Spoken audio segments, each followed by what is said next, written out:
So, but with the Joy pickup here, BTR might actually... I'm not too sure where the Dairoth is going to go. They can utilize this as a flex too. They can also pick up something. Yup. Flex. Fanny. Dairoth. They want to go assassin versus assassin. Thank you, Moonton gods. Finally. We finally get to see an assassin versus an assassin. Fanny versus Joy. After years of waiting, finally we're able to see an assassin versus assassin Decades, matchup. man. And it's a Rod against Super Ken, no less. It is going to be good. Match 1 was a good benchmark, so I expect this series to not disappoint as well. Wow. That last pick really Threw you off. I enjoyed it, man. The Fanny onto Super Ken. It's a very situational pick, but when you have a player like Super Ken, you want to utilize it. Same goes for Irad. That's why the Joy was picked up. But at this point, I just want to see how they execute this gameplay. We haven't seen Baksha as a roam, and here it is on the hands of Brusco.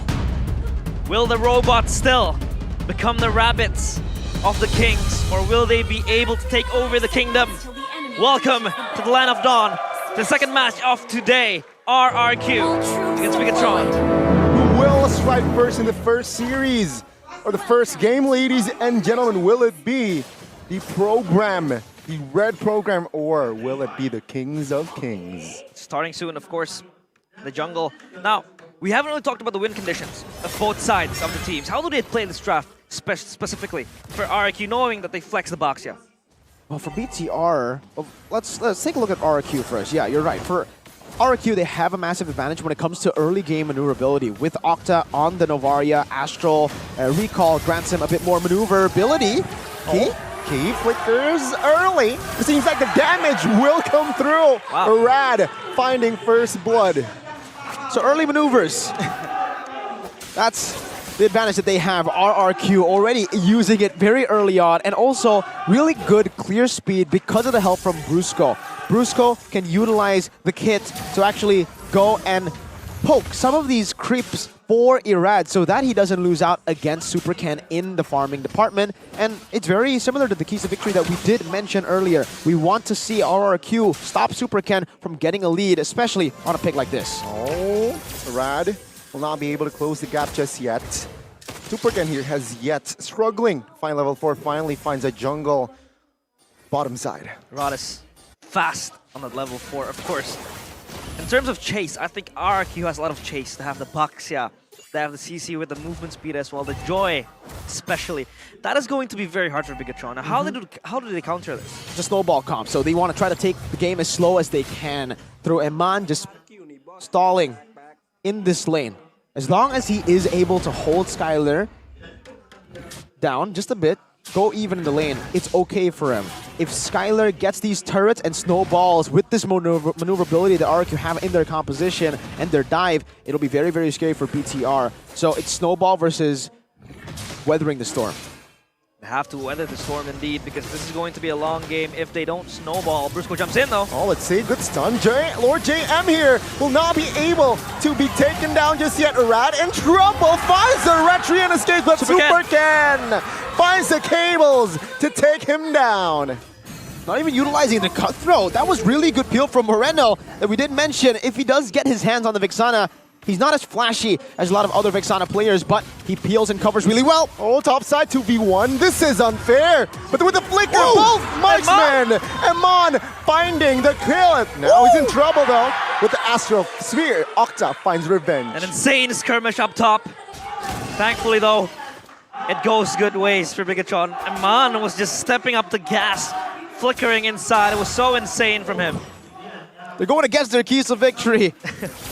For the first part at least, avoid skirmishes in the gold lane. But unfortunately, because they have the Brody, they want skirmishes. They need skirmishes, only not 2v1s. Like you mentioned, a bit unfair. But when you have someone like a carry, you need to supplement that with a gank. You need to try to shut Skylar down on this Brody, a hero that desperately needs to snowball and get turrets, a lead at least in the early game. Meanwhile, we've already seen a little bit of the, whoa, Lord JM. Lord JM forced to use the flicker, but he is a-okay. Okay, that was very, very scary for Lord JM. He jumped in. That's a good bait from the CC. Mr. Don in the XP lane. BTR are doing a good job now at just holding it off. Again, for BTR, they will react to the plays that RRQ will make. RRQ will have the early game advantage because of their maneuverability, mobility on the map, but that doesn't mean BTR cannot fight them. They can. As long as RRQ are the ones to dive in first, this Minotaur will work just like any other Minotaur. It will punish these dives, and that's why the Minotaur pick that was left open by RRQ was very, very concerning. The lineup they have is very, very enabling them to really give them the agency to move around, especially for RRQ. They will be the ones to always engage. They will be the ones to always chase down the heroes, the players of Bigetron. But then again, you have SUBSCRIBE, who's also able to catch you down if you go too far, or you have the peel coming in. But Skylar's in trouble. Minu and Fury, Skylar, no flicker, and Amon finds the space to take him down. Oh, another off-cam kill. Suddenly, Octa finding Key. But take a look at this. Rad, second retreat, good. Brusco in trouble. Oh my lord, the damage SUBSCRIBE will not be able to take Brusco down just yet. No energy, all just in time to escape. Escapes jail, escapes prison, but that was a trade that is 50-50, I think. They got the turtle, but then again, Skylar is just way too harassed up in the gold lane. So way more value for BTR. Getting him on ahead is their prime key to victory now at this point, because again, they are trying to weather the storm with SUBSCRIBE just trying to keep it even around the neutral objectives. The fact that they are able to get trades on top of a pickoff on Skylar and a lot of good hits on the turret up top. If Iman gets his turret first, this Brody will be nailed down to the ground very early on. He will have to lane swap, and even then, it's going to be tough, a very tough lane swap for him. I'd argue that Bigetron has been spending resources to, push Iman forward. And now knowing that Skylar is pinned down, they send 4 players ready to pounce on Iman, though there is backup coming in. Dawn is in trouble, but it's all fine. And I think for Skylar, it is a hard game. Ooh. But now the engage comes in. Good disengage. Both teams are just hovering around. But Bigetron in a bit of a pickle. Chill Unity, petrified, but Iman finds an escape route, and this might be an outplay. Moreno to secure the kill. Brusco over-committed. Iman has always been able to keep himself alive, and that's the key to maybe him winning the lane, but Dawn is in the hunt. 2v1 now. Dawn, oh, Abysm Strike does not connect, but Dawn, with the help of Octa, finds the kill. Very ambitious maneuver from BTR's XP Lord JM. Before RRQ, that trade was actually pretty good for them. They got a turret with Brusco dying. That's a roamer traded in for a turret. And remember, this Brody needs that turret to continue to snowball. That's why the lane swap is good for him this time. But SUBSCRIBE! Oh my goodness, SUBSCRIBE does not find the insta-kill on Brody just yet. And it's very nice to see that, Skylar has been shut down in the early games, but his other laners has been stepping up to the table. Octa, 2 kills, Rod and Dawn, hand in hand, synergizing to be able to neutralize everything. Now, how does Skylar get back into this game? He's already back. That's what RRQ did earlier. They sacrificed Brusco, no problem. As long as Skylar gets that turret up top getting destroyed means that Skylar can get online, back on top again, as he is rotated down below for a lane swap, gets another turret. This Brody is on its way to snowball. And yes, Brusco will die here. But with RRQ's map pressure, this is what they want. Their mobility advantage will be seen now. They have their hands on the turtle, so far, 3 neutrals on the pockets of RRQ. Now able to tame the gold lead that was once Bigetron's. So far, they're moving in unison now, trying to really just roll up the pressure. But the side lanes, of course, we have seen the Fanny utilizing the side lanes, pushing up and, just accumulating that slow push. But I think RRQ will be ready on the response. Yeah, they're holding off to the waves really, really well. And Skylar has actually built up the Malefic Roar in the 8th minute of the game. Despite dying twice early on, he is still doing very, very well because of the 2 turrets that he was able to take. His first item, notably as well, was the Sea Halberd, not the Blade of Hephaestus that we are used to seeing from Brody's early. He wants to get that anti-regen down on BTR as much as he can, because right now, Brusco, he's playing more of a scout role. He's not going to be in these team fights for long early on because he's still quite squishy, petrified. Oh, a lot of stuns connected onto our SUBSCRIBE. Flicker But his fingers, man, juicy. Quick reactions. And I think that could be an advantage for Bigetron because they were able to blow Skylar's flicker. So for the next fight, I don't think it's very wise for him to step up. He's just gonna free hit from the back line. This is the building frustration for RRQ because they are unable to catch Super Ken. And even around his purple buff, RRQ have not been able to really invade and punish this early. Because despite getting the turrets on the side, despite having more map pressure to play with, Super Ken has been able to match these waves so well, using his own mobility advantage over Irad to clear out and get a level advantage earlier. Now, for Irad, also back to level 13, so it's back to even on the board, and now it will be both of the assassins sent down. And Irad has the level advantage now, deals more damage too. See here, the 1v1. Sublime mechanics from both Irad and Super Ken. Take a look at the top side though. Both teams are setting up, hovering, looking for perhaps potential problems, potential information. And for now, the Fanny wins in the bottom side of the map. Oh, a crash on towards Lord JM. Seems like they want to commit. Oh, this might be a mistake. Eternal Guard with the help of Minion Fury will find Brusco. And another member here in trouble, and that is Dawn. He is taken now. Take a look at the game. Oh, what? Super Ken out of nowhere finds the cutthroat on towards Irad. That's 3 members of RRQ down and out. Finally, an assassin versus assassin battle up in the top lane. And Super Ken has been very much of a pest in the side lane. He's able to push up. Skylar's in trouble. Oh, Super Ken will finish the job, but on the other side of the map, he's actually torn apart. Memory will find the trade. Still, now Bigetron heavily favoring in that Lord vicinity, and they will claim it. Absolutely well played by BTR. They know that RRQ have that dive threat, have what it takes to use that maneuverability. So they have Key always in a place where it's most likely for RRQ to collapse. Once you dive onto anyone really from BTR, as long as Key is there, it will benefit the Minotaur. That's the whole thing about the Minotaur here up against the Baxia. These dives cannot work. RRQ needs to look for an off-map play, an offside play here on the other side of the map, because if they continue to play head-on against BTR, these reactive maneuvers coming in from BTR, from Moreno, and even from Key, they have so much counter-engage potential, so much reactivity, that will not help, it will not give RRQ any advantages. I love how they have 2 peels, especially from the Vixana with the guard and from Key with the Minotaur.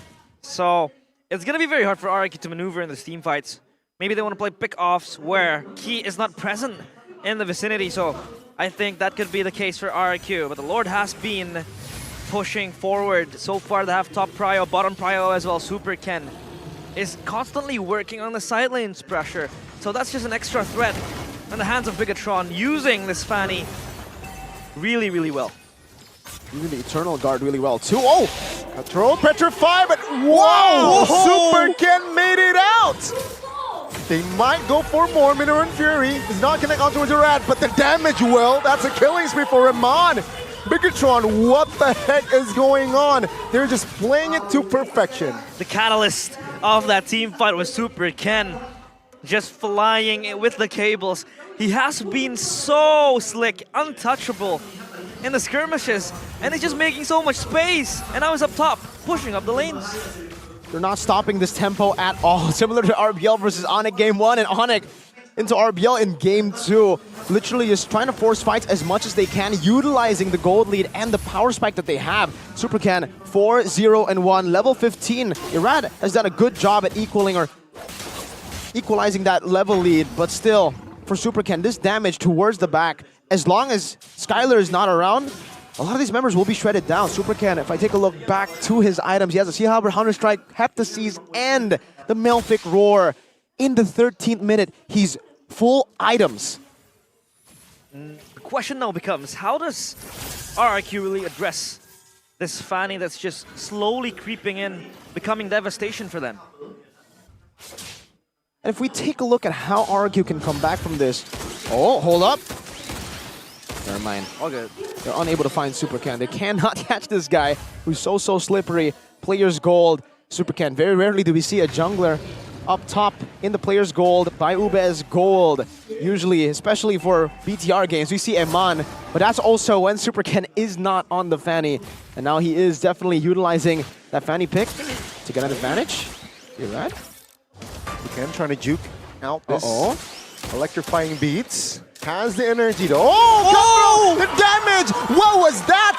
Skylar though will find the torn apart memory for the trade. No retreat on the Lord, but again, Bigetron, they have him on, who can just shred this Lord down. Let's see. Menu and Fury. Okay, Moreno finds a Lord. Let's see, the damage will come through on towards Rusco. No skills here. Bussant will not help him much. And Bigetron claims another body. It's a 2-for-1 plus the Lord. Super Ken rejects the idea of him just being an experimental rabbit. He is the executioner now. He's just styling on everybody. RRQ can't really address him at this time. It's only desperate plays from RRQ. They try to look for these 1v1s, give an advantage with a 2v1 with Brody. Oh, this might be it. Dawn will not lose his immortality, but they will lose 2 base turrets. Rat jumping in, looking for a kill on towards Key. The damage will not be enough to take him down just yet, though. He was close to his death, but he had the immortality ready. And now, take a look at the map. It's just all in favor of Bigetron, and I haven't really seen RRQ being able to siege that mid side. It's always under the defense of Bigetron, and now they're just marching into the doorsteps of RRQ with the Lord. I think this could be the death sentence for RRQ. All eyes on Super Ken as well, who will look to assassinate a member if possible. But yeah, Bigetron, they will look for Mason in the backside. Super Ken, cheeky attempt. But on the other side is actually a route taken out now. Amon finds another. The base wide open, and Bigetron, they will look and focus, saying they will not be lab rabbits anymore, claiming the first game. Super Ken masterclass performance, but that was all in all a solid one from Bigetron. Everyone on Bigetron changed their name from all supers back to their normal forms. Key, Moreno, but Ken stayed